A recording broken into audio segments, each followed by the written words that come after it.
amada Igreja de Cristo, é um prazer, é uma honra estar aqui novamente, aprendendo do Senhor, com um tema tão importante.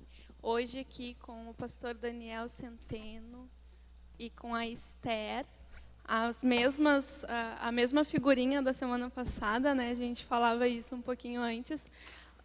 Então é uma honra estarmos aqui. Hoje nós vamos debater um tema muito especial, que é sobre paternidade espiritual. Então, eu gostaria de agradecer já de antemão a todos que estão acompanhando esse culto, estão conosco nessa live. Encaminha, envia aí para os teus contatos para que mais pessoas possam ser abençoadas nessa noite. Amém? Vamos para a primeira pergunta, então, dessa noite. As perguntas que nos enviaram. A primeira pergunta é: qual a importância da paternidade espiritual na igreja? Quem começa? Glória a Deus. Essa pergunta, ela é bem abrangente. A gente poderia falar a respeito disso durante bastante tempo. E eu meditei sobre esse assunto, sobre esse questionamento. E primeiro a gente tem que pensar assim, paternidade, ela vai falar sobre pai, a própria palavra já diz. Em primeiro lugar, nós temos que lembrar que o pai de todos os filhos é o Senhor Deus. Quem gerou os filhos foi o Senhor. Então, nenhum homem está acima da paternidade de Deus, em primeiro lugar. Mas, se nós olharmos também ao longo de toda a história da igreja, Deus sempre levantou pessoas para cuidarem de pessoas. Vidas que investem nas outras vidas. E assim a igreja é edificada. E eu fiquei meditando sobre isso e me levou a ver um pouco sobre a história de Paulo e como Paulo trabalhava com as igrejas. E a gente tem muito essa figura do Paulo na questão da severidade, daquela questão toda doutrinária firme que ele tinha, dele estar chamando atenção nas questões, corrigindo a igreja. Mas uma coisa muito forte em Paulo era essa questão do amor pela igreja que ele tinha e a paternidade, de como ele cuidava, como ele adotou filhos espirituais.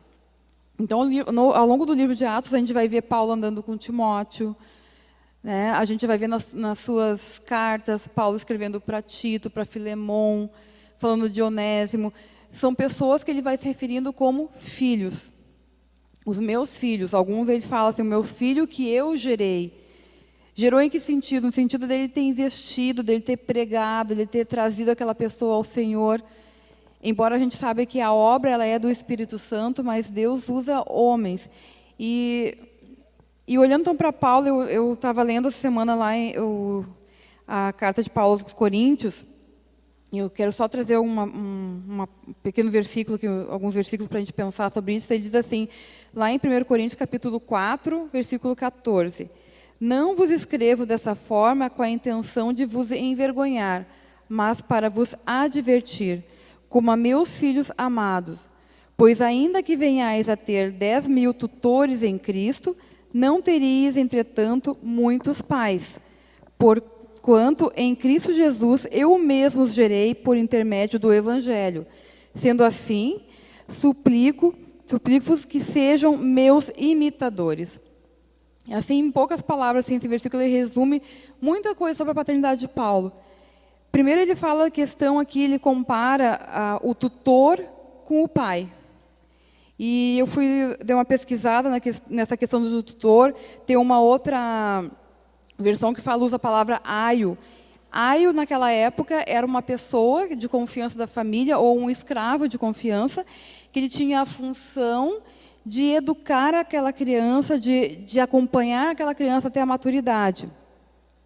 E ele compara, então, esse aio ao pai, a figura do pai. O pai, ele tem uma função muito maior, a função do amor, da proteção, do sustento, do cuidado.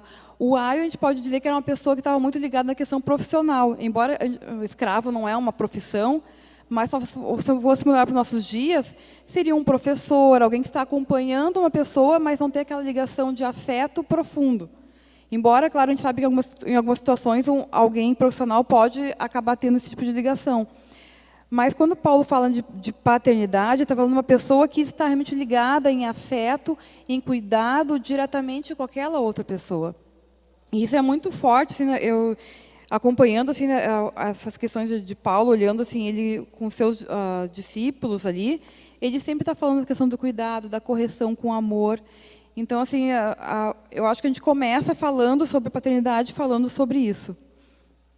Então, pastor Daniel, qual a importância da paternidade espiritual na igreja? Amém, aleluia, glória a Deus.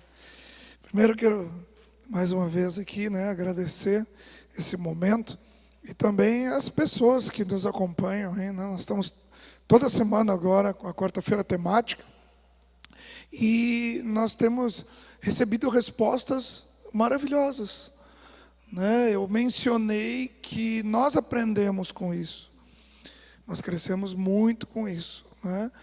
E algumas pessoas até fizeram alguns comentários ali e colocaram o mestre pastor Daniel, né? Queridos, eu não sou mestre não, viu? Já vamos deixar bem claro isso. Mas eu creio que muitas pessoas que nos assistem são pessoas que têm esse chamado também para a área de ensino, têm uma vocação também, a função de mestres. E isso tudo você vai alcançar investindo na sua vida. Uma forma bacana de você investir é no seminário. E aí eu dou uma dica para vocês, nós temos o seminário na Comunhão Ágape, né? Que é o Centro de Treinamento Ministerial Ágape, mais conhecido como CTMA. Eu aconselho você a conhecer melhor, você vai gostar, eu tenho certeza. Nós temos ótimos professores. E falando de paternidade aqui, eu não poderia deixar de falar uma pessoa que foi e é uma inspiração para mim e é um mestre na palavra, que é o pastor Marcos Garcia, né? Pastor Marcos Garcia, ele manda aí um abraço, já mandou para todos nós aqui, ele também já acompanhou aqui as nossas lives temáticas das quartas-feiras. Mas vamos lá, vamos responder a pergunta, embora não tenha muito para responder, porque a Esther foi muito clara na resposta. Mas eu só ampliaria o seguinte: qual a importância da paternidade espiritual para a igreja ou na visão da igreja? Primeiro, a igreja tem que aprender que a igreja se movimenta por leis espirituais. Tá? E dentro das leis espirituais, uma delas é a autoridade. Então, dificilmente alguém conseguirá contemplar as riquezas da submissão sem entender um pouco, pelo menos, da paternidade espiritual. Então é fundamental para a igreja, né? Depois nós vamos falar, acho que tem pergunta que vai acabar batendo nessa questão aí também em relação à submissão. Mas 1 Coríntios 15, 27 e 28 diz assim: todas as coisas sujeitou debaixo de seus pés. Mas quando diz todas as coisas lhe estão sujeitas, claro está, se excetua aquele que lhe sujeitou todas as coisas. Agora, olha só o que ele diz: e quando todas as coisas lhe tiverem sujeitas, então também o próprio Filho se sujeitará àquele que todas as coisas lhe sujeitou, para que Deus seja tudo em todos. Só dar uma desmembradinha aqui nesse versículo, tá? Primeiro, nós estamos falando aqui da relação filho-pai, Jesus com o Senhor. Então, se Jesus entendia bem a questão da paternidade espiritual, por que nós não deveríamos compreender?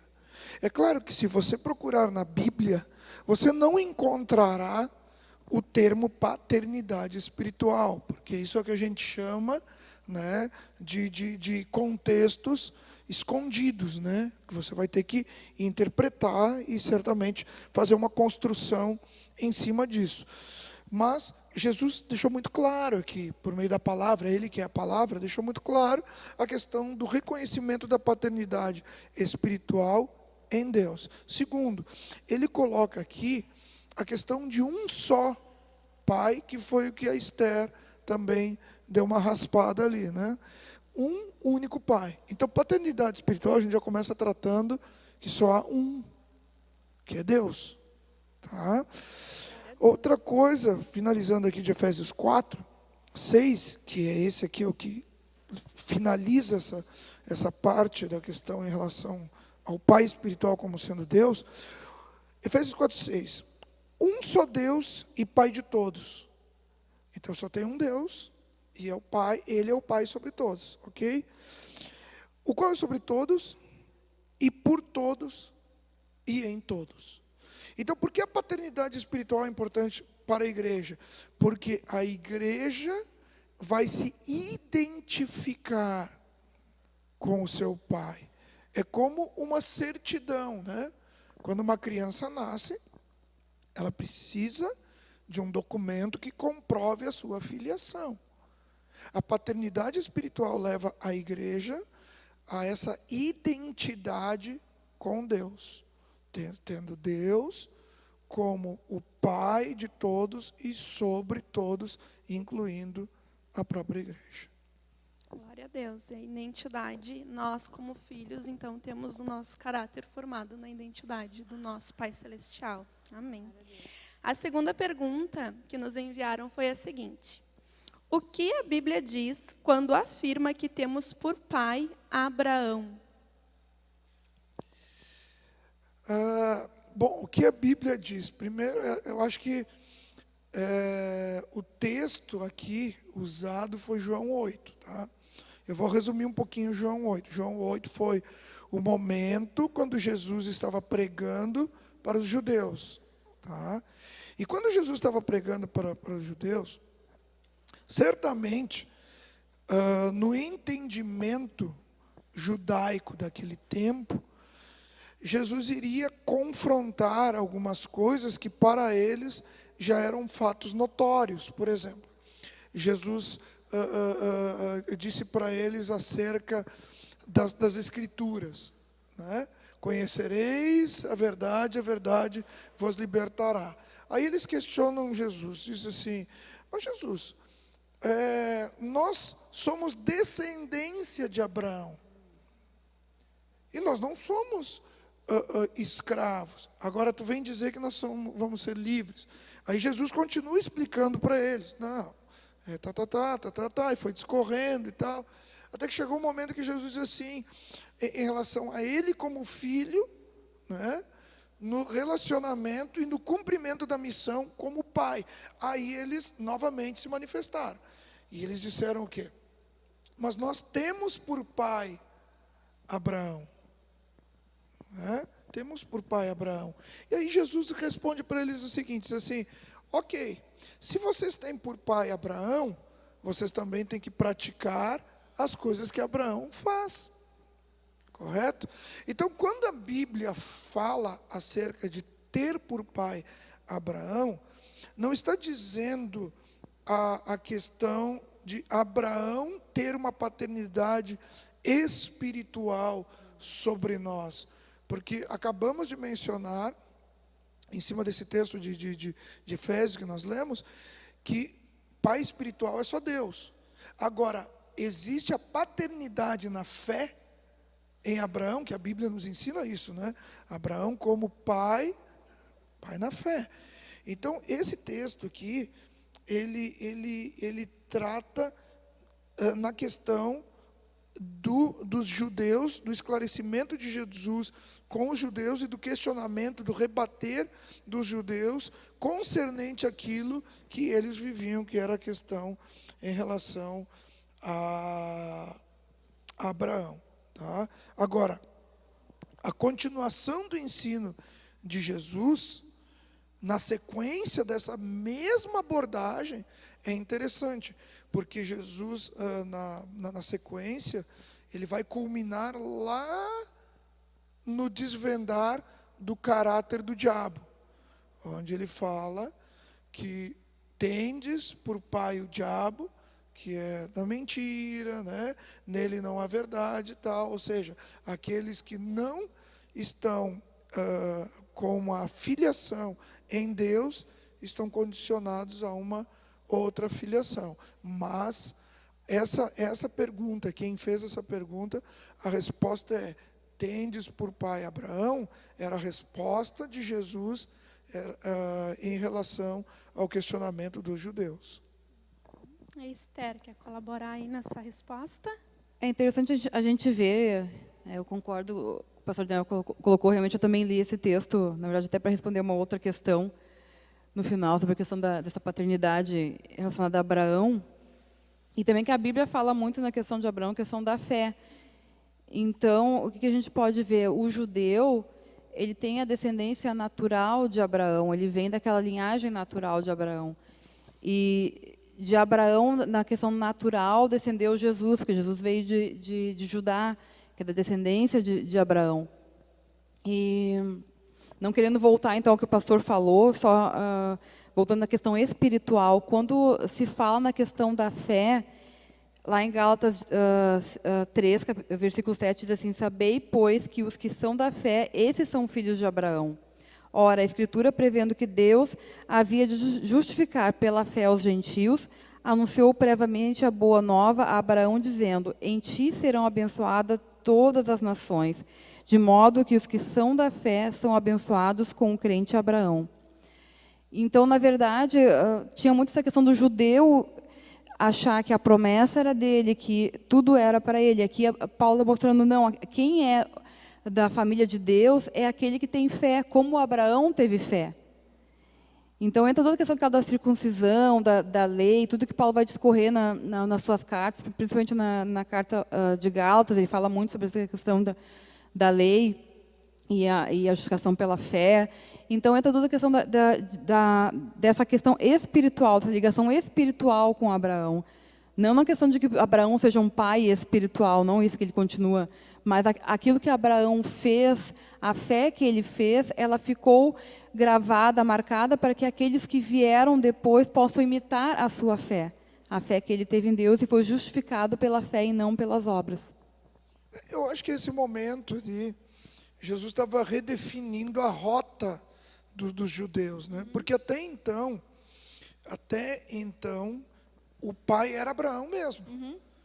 Aí Jesus vem com o discurso, né, ou com a revelação, melhor, de que o Pai Celeste, né, o Senhor nosso Deus, que é o Pai espiritual mesmo. Né? Tanto que depois Jesus questiona, ele fala para eles, né, que como poderiam eles, né, se praticassem o que Abraão praticava, reconhecendo como pai, eles também haveriam de praticar o que o Pai Celeste ordenaria, para que eles pudessem também, assim, serem livres, né? Acho que agora a próxima pergunta também esclarece um pouquinho a respeito do que acabamos de debater nessa pergunta sobre Abraão e sobre os ensinamentos, né? Aqui na pergunta na 3, diz assim: os pais espirituais são os mesmos discipuladores? Vai lá, Então, Esther. se a gente for olhar na questão de relacionamento, o que o discipulador faz? O discipulador é aquele que investe na vida, aquele que anda junto com alguém, aquele que cuida, aquele que ensina, aquele que orienta. Mas o pai espiritual, os pais espirituais, não estão limitados a algum discipulador. Porque, na verdade, os pais espirituais, o que eles são? São pessoas que estão debaixo da autoridade do Senhor e que são referência para a igreja. Alguns nós vamos ter muito mais perto de nós, alguns eu acredito também que, vejo também por uma questão da experiência pessoal que eu tenho, pessoas que por algum tempo da vida andaram mais próximos de nós, a gente teve uma referência maior como paternidade, mas por vários fatores a gente acaba se afastando dessas pessoas, né? O próprio Deus nos leva, às vezes, para outros caminhos, que a gente não tem mais não anda mais junto como uma referência. Então, se nós formos olhar, na verdade, essas palavras, né, a questão do discipulador, a paternidade, como foi falado, são palavras que nós colocamos até para poder definir funções. Então, o discipulador ele pode ser o pai espiritual de alguém, Mas também se ele for um discipulador, simplesmente por ter sido nomeado, sido escolhido, e não tem aquela intimidade com aquela pessoa, não tem a autoridade do Senhor sobre aquela vida, ele também não vai exercer esse papel de paternidade. Vai ser um discipulado que vai ter dificuldades de avançar, de crescer, né? Mas ele não vai conseguir avançar. Então, eu acredito que isso pode ser o discipulador e pode ser o pai espiritual de alguém, né? Ou tu pode simplesmente ser um pai espiritual, mas não ser o discipulador. Por exemplo, tu pode ter pessoas com relação, vamos supor, a filhos. Chega um momento que o filho não é mais discipulado pelo pai ou pela mãe, ele vai ser discipulado por uma outra pessoa, mas o pai e a mãe, se eles são convertidos, eles continuam tendo experiência espiritual sobre aquele filho. Ou pode ser uma outra pessoa, um outro pastor. Tu pode estar debaixo andando com um discipulador e ter um pastor que também tem uma influência, ele é um referencial para a tua vida. Ele também é o teu pai espiritual. Então, na verdade, eu creio que Deus coloca pessoas dentro do corpo para que influencie outras pessoas, para que cuide de outras pessoas. Vai ter momentos que a gente vai se identificar mais com uma pessoa do que com uma outra, às vezes até pela situação que a gente está passando. Talvez aquela pessoa tenha uma experiência maior naquela situação, então eu vou me voltar mais para ela.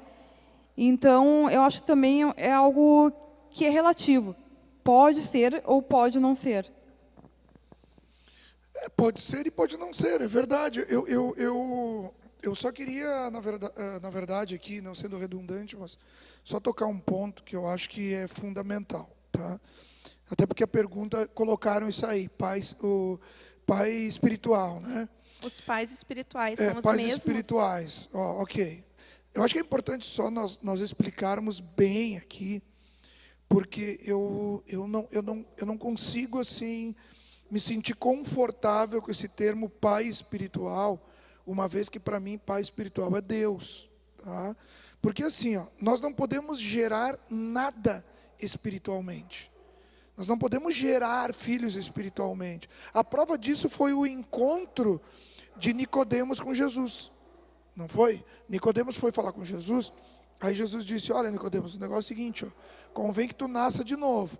Aí na cabeça de Nicodemos ele voltaria para o ventre.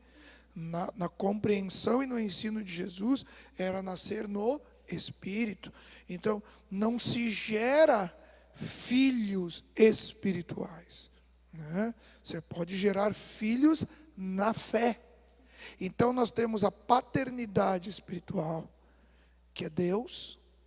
Nós temos a paternidade na fé e a paternidade terrena. Então, a paternidade espiritual é Deus. Paternidade na fé. Bom, paternidade na fé tem exemplo bíblico ali que foi falado agora, né? A questão de Tito, de Timóteo, de Onésimo, que foram filhos de Paulo, né? Tratados, olha, meu filho, né? Gerado em meio a algemas, meu filho, ao qual eu cuidei, ensinei, enfim. E temos a paternidade terrena, que daí todo mundo sabe muito bem, seja filho biológico ou adotivo, como foi mencionado aqui semana passada, ok? Agora, vamos talhar um pouquinho o discipulado. Então, eu falei da paternidade, eu vou falar do discipulado, e aí vamos encontrar os dois. Discipulado, tu tem o discipulado pessoal, tu tem o discipulado de vida, e tu tem o discipulado familiar. Discipulado pessoal é o discipulado que você vai escolher uma pessoa que você se identifica e que você vai ter a liberdade de dividir a sua vida com essa pessoa que vai te dar um certo pastoreio, vai te dar uma orientação, vai te ajudar em questões, sejam elas espirituais ou não.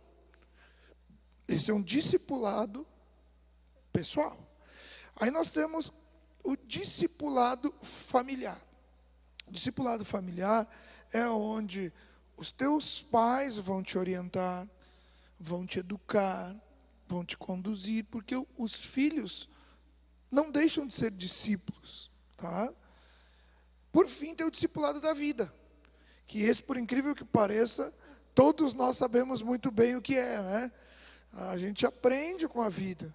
Claro que tem uns que são um pouco mais difíceis e parece que não aprendem, mas uma hora eu acredito que com muita graça de Deus você vai aprender, né?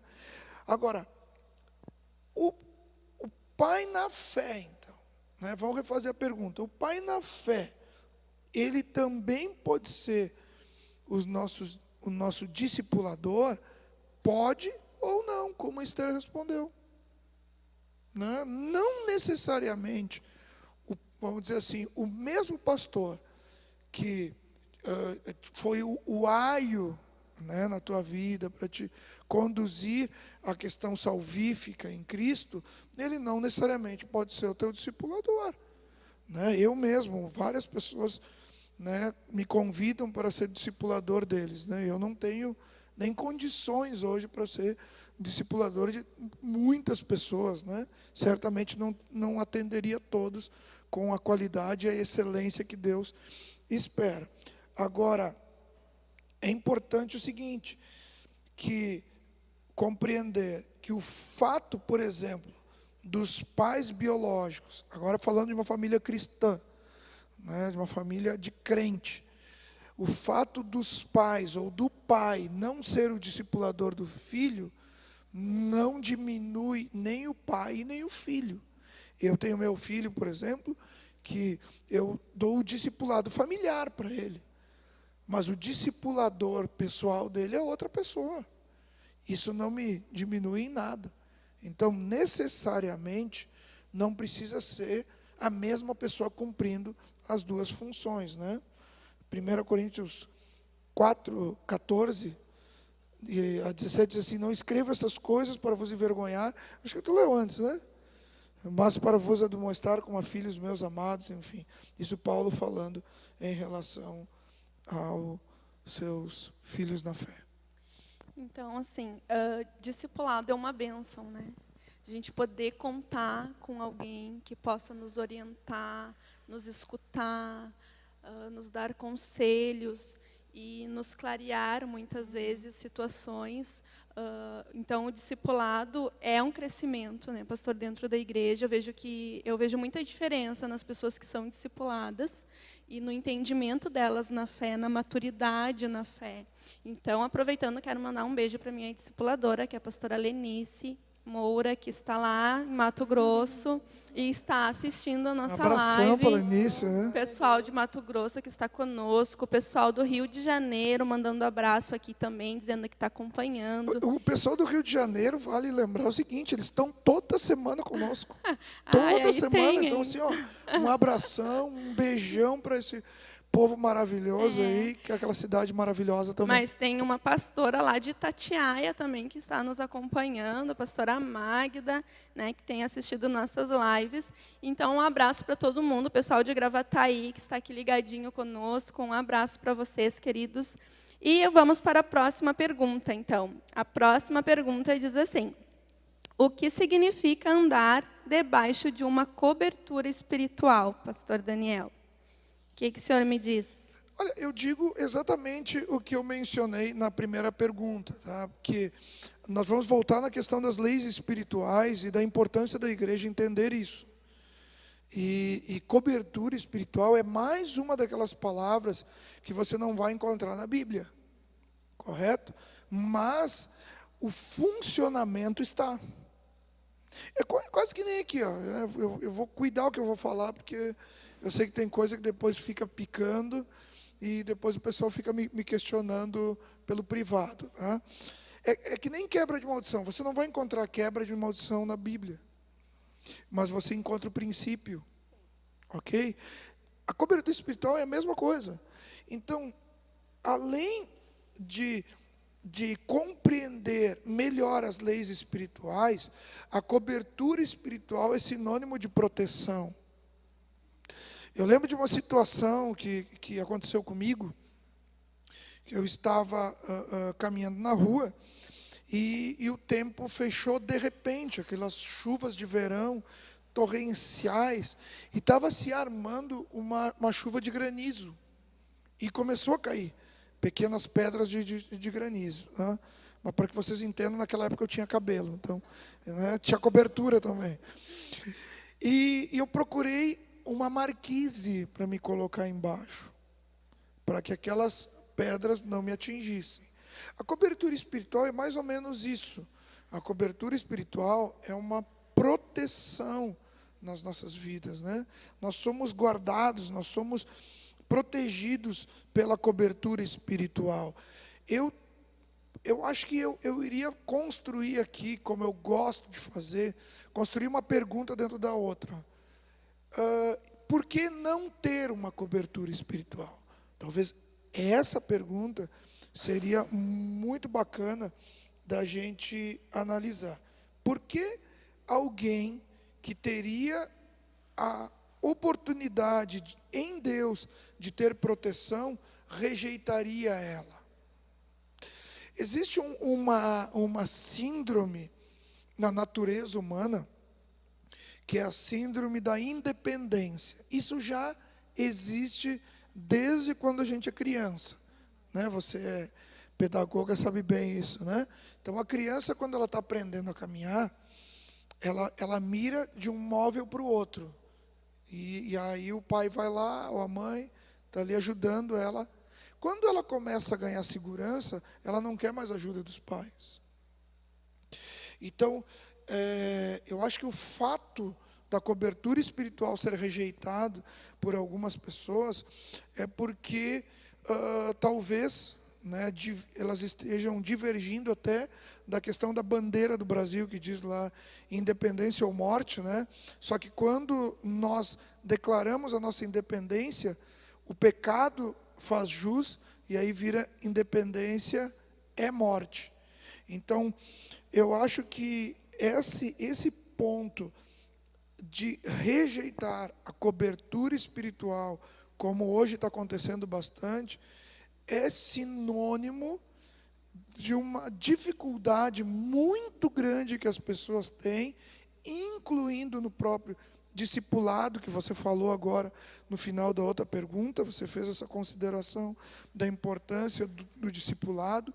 Só que tanto o discipulado quanto a cobertura espiritual, que elas acabam meio que permeando uma coisa na outra, exige das pessoas algo que na independência, na maioria das vezes, elas não estão dispostas a dar, que é prestação de contas,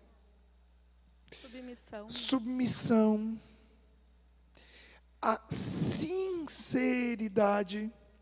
As pessoas muitas vezes elas não estão dispostas, né? A honra, a justiça. Então, tudo isso dentro do campo da cobertura espiritual, que é a proteção, né? Se por um lado a cobertura oferece a proteção, por outro lado, quem está sujeito a uma cobertura espiritual vai ter que dar também o seu investimento nisso. E hoje nós vivemos uma geração bem difícil nessa questão uma de geração submissão. Orgulhosa demais. Independente. Né? Independente, que não quer prestar contas. Realmente pegando esse gancho da independência, hoje as pessoas elas são muito mais separadas, cada uma no seu canto.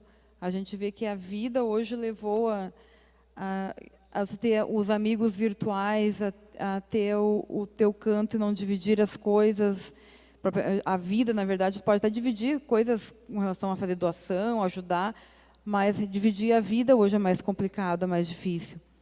E, refletindo sobre a questão da igreja, se nós olharmos lá em 1 Coríntios, capítulo 12, Paulo fala sobre a igreja como um organismo, como um corpo, onde um está ligado ao outro. Então, não tem como o corpo ser independente, não tem como a mão tomar decisões sozinha, ela precisa do corpo todo, ela precisa dos pés para levar ela até o lugar onde ela quer tocar.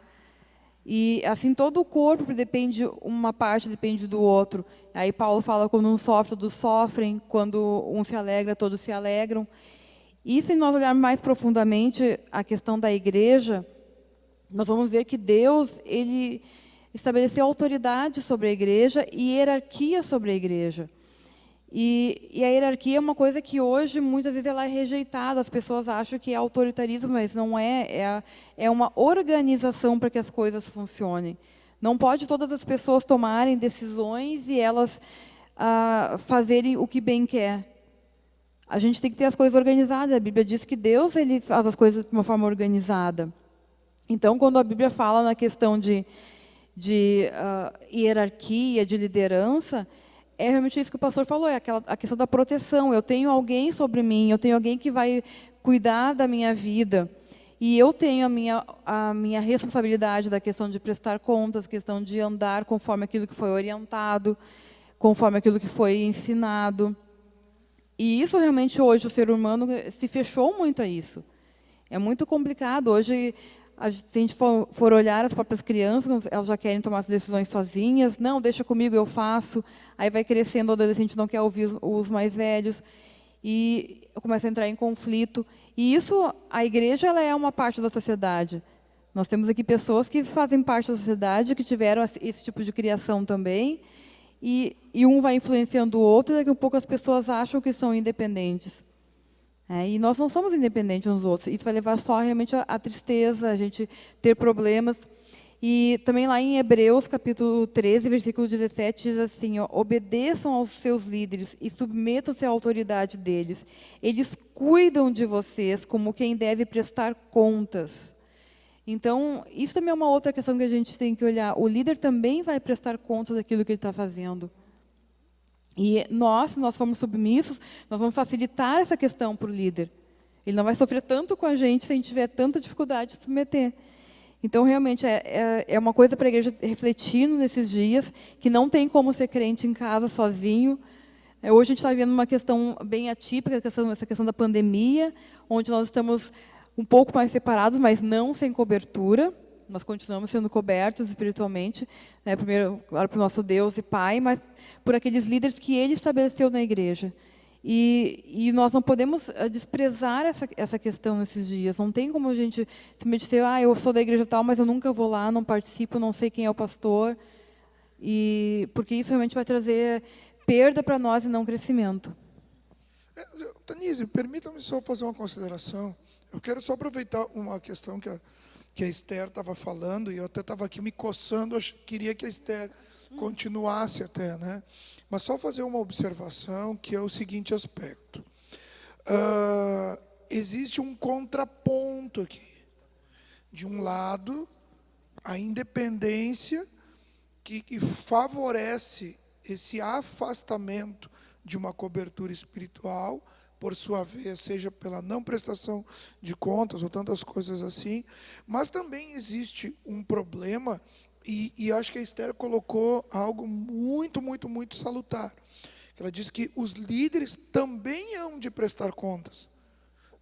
Porque assim, cobertura espiritual e discipulado, vamos botar os dois juntos, tá? Cobertura espiritual e discipulado. Vai aqui para talvez líderes que estejam nos escutando. Submissão não é possessão. Então, cobertura espiritual não é ser dono da pessoa. Já vamos voltar ao ponto. As ovelhas têm dono, é o grande pastor Jesus, correto? O que acontece muito, acontecia, em nome de Jesus, tá? Mas foi um fato que aconteceu, um fato histórico, que aconteceu com o discipulado. Porque o discipulado teve os seus pontos falhos, que vieram assim meio que ruir, e deu um tempo meio de stand-by com o discipulado, por causa da possessão. O discipulador se achava dono do discípulo. Então o discípulo tinha que, se fosse lá comprar uma camiseta, tinha que ligar para o discipulador e perguntar que cor que ia comprar. Isso não é discipulado. A cobertura espiritual é a mesma coisa. Você se colocar debaixo de uma cobertura espiritual não implica o fato de você virar escravo dessa cobertura. Nós somos servos de Cristo e não somos escravos dos homens. Então, acho que os líderes também, óbvio, tem que ter esse devido cuidado de não cair no erro de achar que são os donos das pessoas, porque não são. né? O dono da ovelha é só um, né? Pastor. Que é o Senhor, que é Jesus. Amém. Na verdade, a gente precisa entender que a independência e a autonomia é algo que a gente trabalha no ser humano desde pequenininho. Nós debatemos isso semana passada. Mas nós não podemos esquecer que, diante da igreja, diante do Senhor, nós temos que ser dependentes, né? Dependentes da graça dEle, do senhorio dEle sobre as nossas vidas e da cobertura espiritual que é suprema dEle sobre nós. Então, isso a gente precisa realmente entender. Deixa eu só complementar. Eu acho que o pastor entrou bem nessa questão da prestação de contas, e uma coisa que eu também tinha notado aqui, que o líder realmente ele não tem domínio sobre o liderado. E isso é uma coisa que muitas vezes assusta as pessoas lá fora. Elas acham que porque eu estou dentro da igreja, eu não vou fazer tais coisas porque o pastor não quer que eu faça. Porque o meu líder disse para eu não fazer. E, na verdade, quando nós estamos debaixo de uma liderança espiritual, quando Deus coloca alguém sobre a nossa vida, nós não perdemos o nosso discernimento. E se alguma coisa que o meu líder me disser não fecha com aquilo que Deus está me dizendo, é o momento de parar, de orar, de conversar, porque a submissão ela não é algo cego. Eu vou lá e faço porque me mandaram fazer. Então, eu acho bem interessante a gente refletir sobre isso também. Uma boa reflexão para a semana. A pergunta número 5 que nos enviaram diz assim: em 1 João 2:27 diz que a unção que permanece em nós nos ensina sobre todas as coisas e que não temos necessidade que alguém nos ensine. Então, por que precisamos estar debaixo de uma paternidade espiritual? Vai lá, pastor Daniel. Eu comecei. Abrir a lata de minhoca aqui. Vamos lá. Esse texto aqui, ele cabe bem, e essa pergunta aqui, ela claramente ela foi feita por alguém aí que ou fez ou deseja fazer uma exegese, né? Bom, primeiro nós temos que analisar o contexto desse capítulo, né? 1 João capítulo 2, o contexto são os filhos de Deus que vencem o maligno através de Cristo, né? Também vencem o anticristo e vencem também o engano. Tá? O versículo 26 desse mesmo capítulo diz: escrevo a respeito daqueles que vos querem enganar. Então nós temos que avaliar já aqui o contexto. Segundo, o texto definiu uma paternidade espiritual. Já começa o capítulo definindo quem é o pai. Já está falando que o pai é Deus. Então já está muito claro o que nós vamos tratar aqui dentro desse texto. Terceiro, o versículo 27, que é o da pergunta, fala da unção, algo dado por meio de Jesus.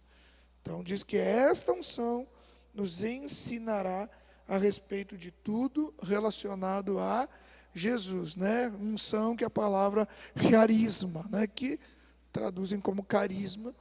E essa mesma palavra, não tem como tratar quando a gente fala de exegese, não tem como tratar um versículo sozinho, isolado. Vamos lá no versículo 20. Diz assim: ora, vós tendes a unção da parte do santo, e todos tendes conhecimento. Então, nós estamos diante de duas coisas.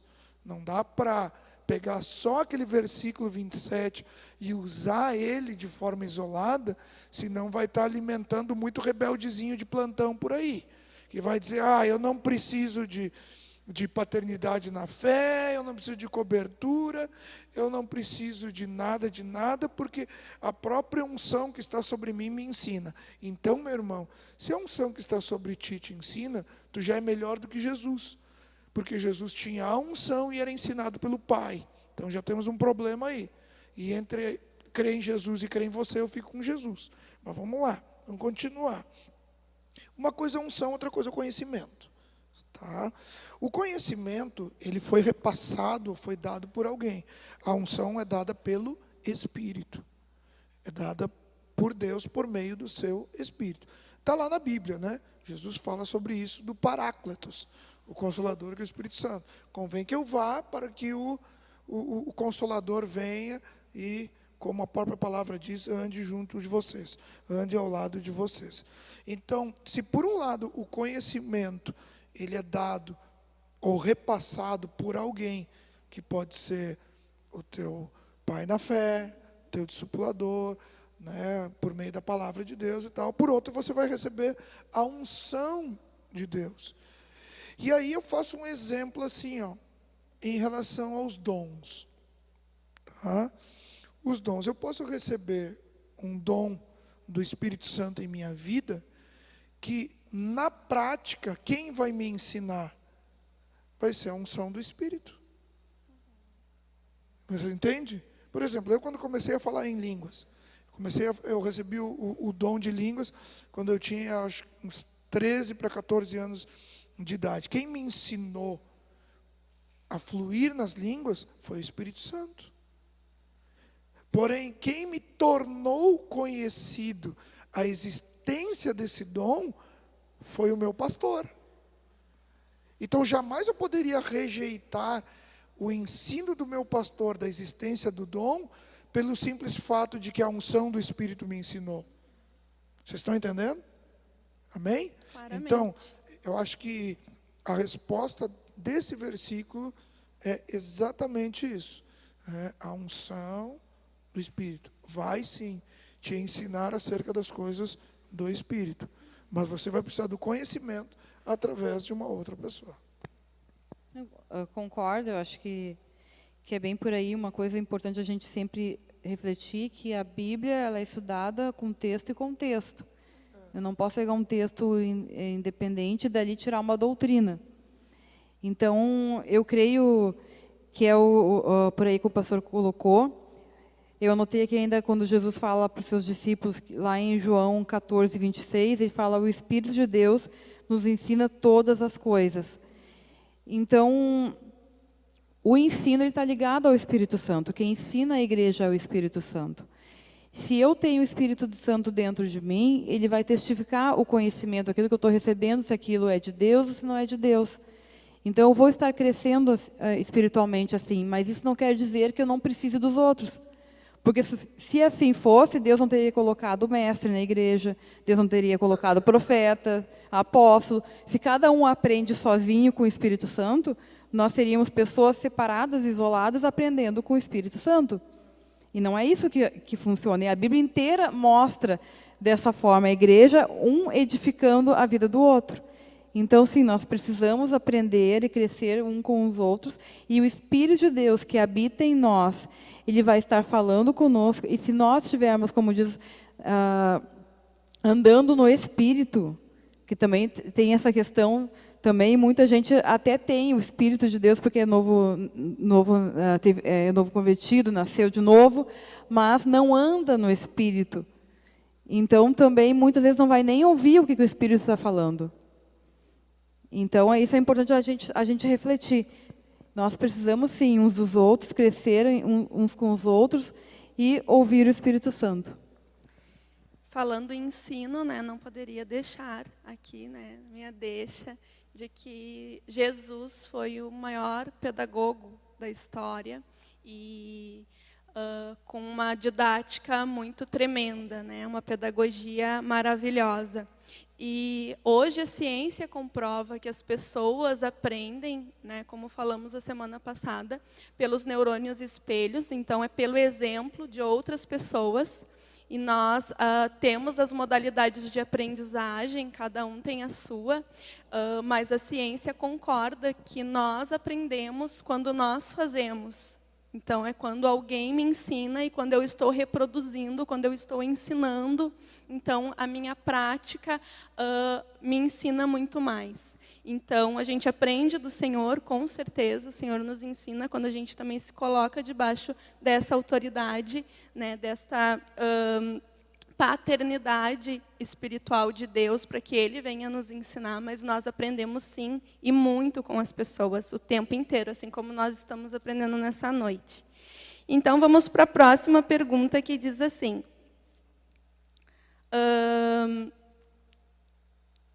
paternidade espiritual é mais importante que a terrena? Eu creio que essa pergunta ela foi respondida lá na primeira, né? A gente já pincelou sobre isso, mas fica aqui então essa perguntinha para nós.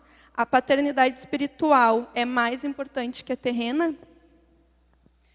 Bom, como já foi falado, a questão do nosso pai espiritual é Deus, então sim, Deus é mais importante que o nosso pai terreno. Mas para a gente não encerrar simplesmente assim a pergunta, eu li um texto que eu acho bem esclarecedor, Hebreus 12, versículo 8 a 10, que diz o seguinte: mas se estáis sem orientação, da qual todos se têm tornado participantes, então não sois filhos legítimos, mas bastardos. Além do mais, tínhamos nossos pais humanos que nos educavam e nós os respeitávamos. Quanto mais devemos toda a obediência ao Pai dos Espíritos, para então vivermos, porquanto nossos pais nos disciplinavam por um espaço curto de tempo, da forma que melhor lhes parecia. Deus, entretanto, nos corrige para o nosso bem maior, a fim de que possamos participar plenamente da sua santidade. Esse texto ele exemplifica bem a questão da paternidade natural e a paternidade espiritual, que é Deus. E aqui, realmente, Paulo, desculpa, a gente não sabe quem é o autor dos Hebreus, né? Ele coloca o Deus acima de toda a paternidade, toda a educação humana. E ele diz, se vocês respeitavam o pai natural, quanto mais o pai espiritual, o pai do espírito, aquele que está acima de todos, para que vocês possam viver, para que vocês possam andar plenamente em santidade. Então, sim, se nós formos confrontar um pai natural com Deus, Deus vai estar sempre em primeiro lugar. Só que nós não podemos distorcer esse entendimento, porque daí nós vamos ler lá em Efésios 6, que Paulo fala: filhos, obedeceis a vossos pais no Senhor, porquanto isto é justo. Honra teu pai e tua mãe. Este é o primeiro mandamento com promessa. Então, o que nós vemos aqui? Uma relação de pai e filho natural, onde Paulo traz essa orientação para a igreja: obedeça aos pais no Senhor e honra o teu pai e tua mãe. Claro que aqui também a gente já falou semana passada muito sobre a questão da obediência, educação de filhos, o papel do pai e da mãe. O que a gente pode falar rapidamente hoje sobre isso? Que os nossos pais, eles devem ser honrados sempre. Não importa a situação que a gente está, não importa a idade que a gente tem, não importa se eu moro ou não moro com meu pai, se eu sou casado ou não sou casado, o pai e a mãe devem ser honrados sempre. A obediência, ela vai ser relativa na questão a princípios bíblicos, a questão a princípio com relação a Deus. Se Deus diz uma coisa e meu pai diz outra, eu não sou obrigado a fazer aquilo, nem devo fazer aquilo que meu pai está mandando fazer. Vamos pegar uma coisa bem assim, esdrúxula. O pai mandou o filho beber. Ele não vai beber. Né? Beber de ficar bêbado e exagerado. Por quê? A Bíblia diz que não é para se embriagar com vinho. É um princípio bíblico. Mas existem outras coisas que não são questão de princípio. São questões, às vezes, até questões familiares, questão de estar junto, questão de comunhão familiar, tudo aquilo que a gente discutiu na semana passada. São coisas que não vai ferir a minha fé, não vai ferir a santidade. Então, nesse caso, eu vou obedecer o meu pai e a minha mãe. A gente também pode fazer uma separação entre aquele filho que é dependente do pai, aquele filho que é criança, adolescente, jovem, está debaixo da cobertura do pai em tudo ainda, aquele filho que já é emancipado, que já mora sozinho, que é casado, tem a sua família, também vai ter algumas relações que a gente pode ver, não questão de desonra, mas questão de obediência, ele não está mais ligado à autoridade direta do pai.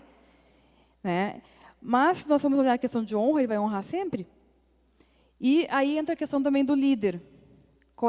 Onde entra o líder nessa questão da relação do pai e filho? Até que ponto um líder pode ir na relação de autoridade sobre um liderado em confronto com o pai ou a mãe dessa pessoa? E isso também vai entrar também adiante, né? Mas eu refleti sobre isso e pensei em algumas coisas simples a gente pensar. Por exemplo, um filho adolescente quer ir num retiro e o pai ou a mãe disse não. Qual é o papel do líder? O que o líder tem que fazer? Vai.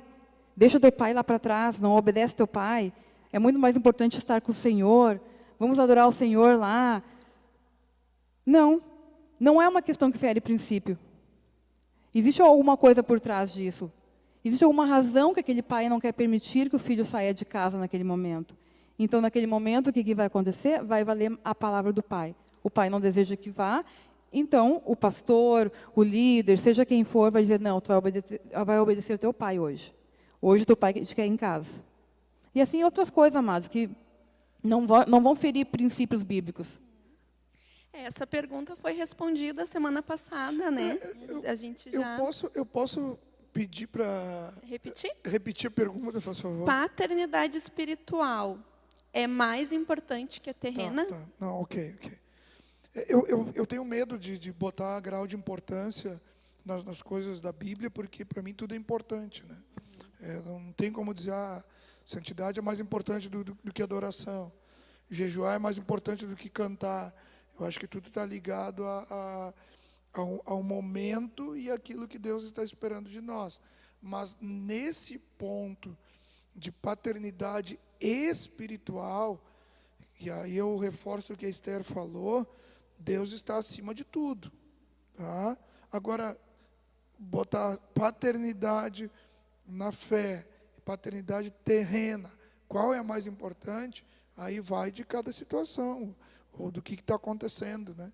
É difícil, porque eu me sinto até meio assim, desconfortável de responder essa pergunta, dizendo que a paternidade da fé é mais importante, e alguém está nos ouvindo lá, que nem a Esther construiu aqui, está nos ouvindo e dizendo que o cara está brigando com o pai dele, e diz, não, eu vou ficar só com o pastor e esqueço meu pai. Ou o contrário, entendeu? Então, acho que tudo é importante, mas se é para definir uma escala aqui, Deus está acima de todas as coisas. Amém. Então, nós estamos caminhando para a nossa última pergunta. E a nossa última pergunta diz assim: quando não conhecíamos Jesus, quem era a nossa paternidade espiritual? Essa é boa, né? E voltando, então, um dos primeiros textos que o pastor trouxe, lá quando Jesus está falando em João 8, falando com os judeus que se achavam descendentes de Abraão, achavam que conheciam a verdade, que eles eram livres. O que ele fala lá?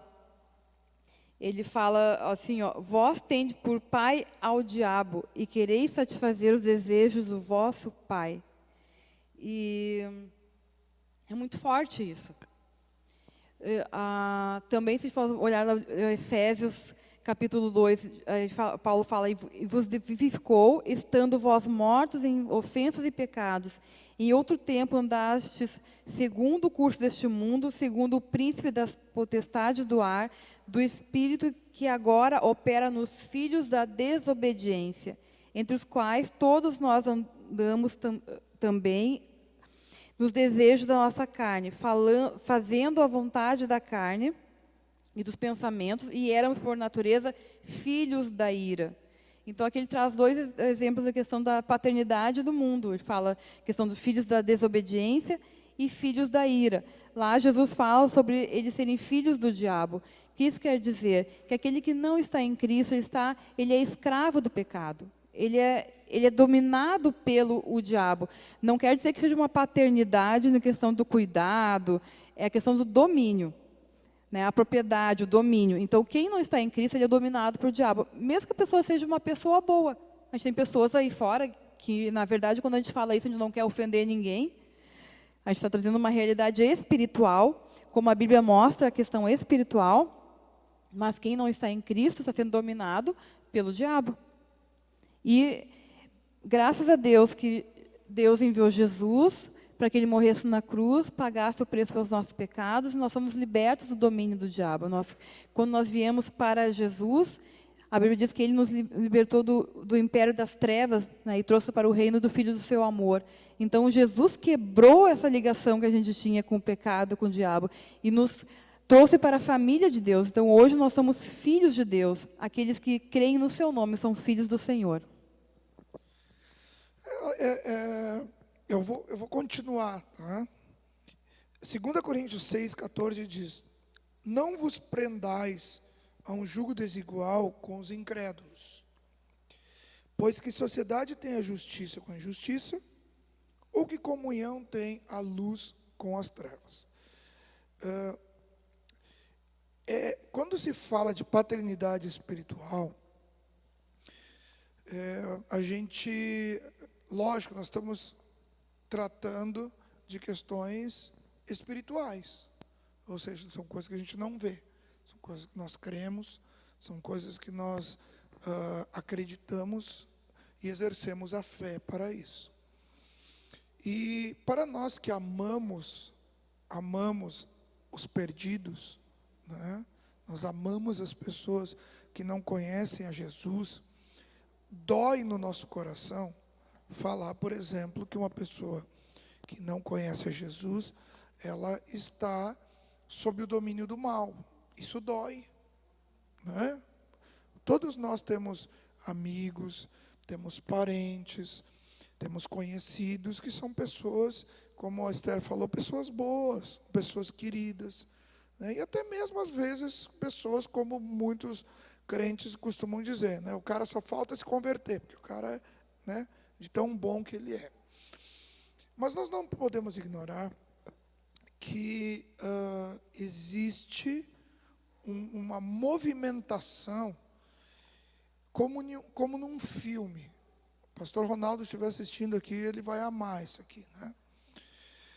Como num filme. Então, em um filme, tem lá um império, né, que vai avançar contra um outro reino. Ou um reino que vai avançar contra um império. A Bíblia nos ensina isso. A Bíblia ensina que existe o império das trevas e existe o reino da luz.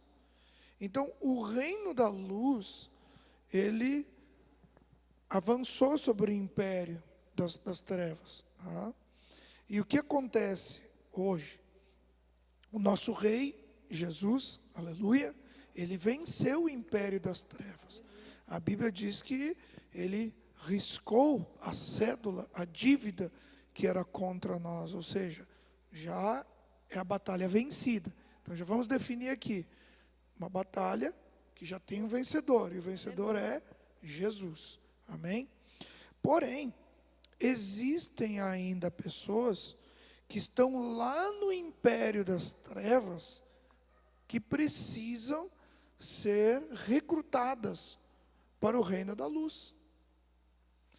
E essas pessoas que estão lá no império das trevas, elas estão debaixo de um domínio, porque se você está num outro império, lá também tem uma autoridade, e essa autoridade que está lá, ela vai exercer um poder sobre a sua vida. Então, quando uma pessoa, ela não conheceu a paternidade espiritual em Deus, que só se conhece por meio de Jesus, que é o mediador, esta pessoa, ela está lá no império das trevas, carente de ser liberta. Aí vamos voltar lá em João 8. Por que Jesus falou esse versículo de 8:44 do Evangelho de João? Porque mesmo aqueles judeus, por tradição, tendo por pai Abraão, não conhecendo ainda o Filho do Homem, eles estavam subjugados ao poder do diabo. Então, dói para nós dizer isso? Dói. Mas quem não conhece a Cristo, ou quem se afastou de Cristo, que para mim quem se afastou de Cristo nunca conheceu a Cristo. Então, pode ser até tema para uma outra quarta-feira. Mas quem conhece a Cristo não abre mais mão de Jesus. Mas aquele que se afastou de uma congregação, este está vinculado ao império das trevas e tem por pai o diabo. Porque ele vai viver uma vida de engano, uma vida de mentira. Aquele que está com um pé na igreja, um pé no mundo, é crente flutuante, esse é pior ainda, porque ele acha que está vivendo uma verdade, está debaixo da mentira. E como a mentira não tem espaço no reino da luz, ele vai ter por pai quem?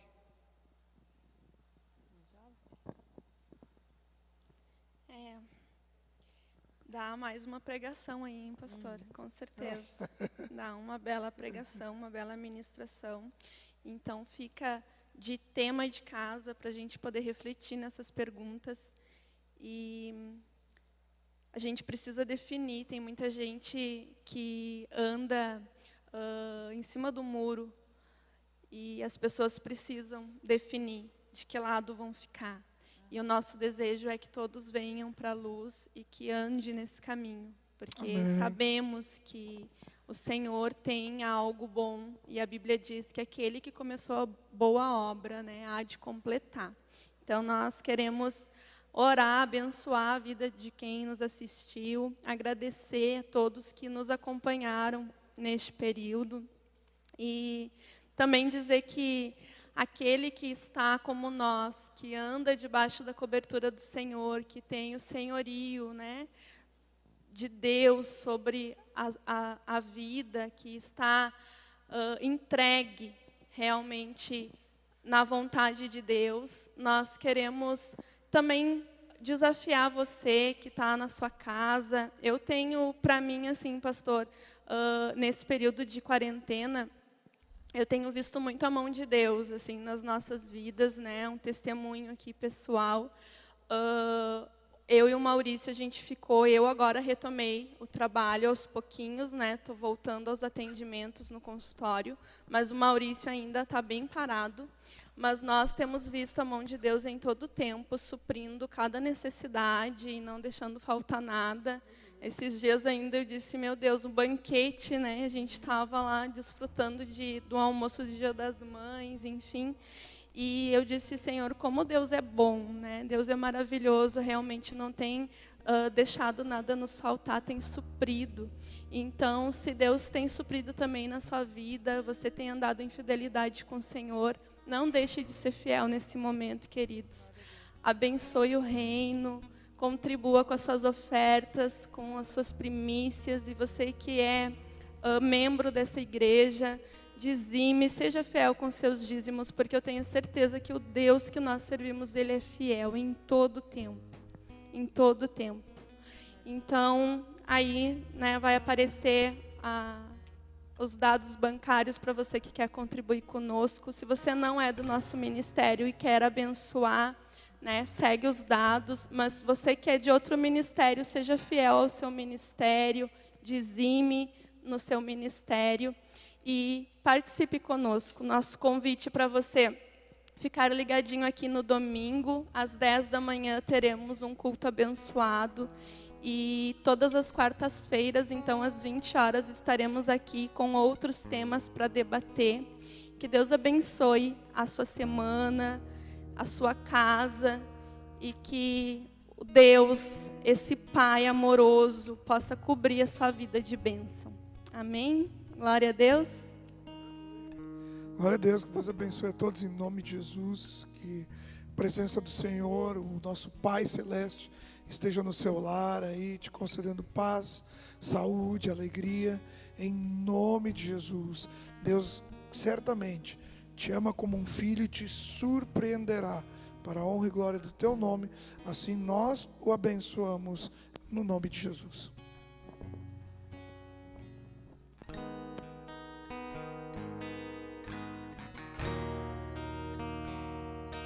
Meu orgulho me tirou do jardim, sua humildade colocou o jardim em mim. E se eu vendesse tudo que tenho, em troca do amor eu falharia.